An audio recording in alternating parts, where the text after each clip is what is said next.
సూర్యాపేట జిల్లా ఆర్టీఏ కార్యాలయంలో ఏసీబీ అధికారులు దాడులు నిర్వహించారు. కార్యాలయంలోని రికార్డులను పరిశీలిస్తున్నారు అధికారులు.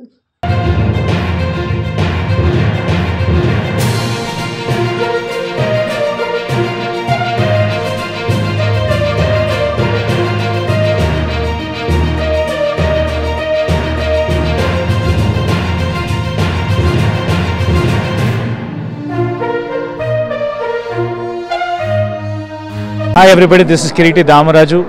Like, share and subscribe to Saira TV. Oh, Saira!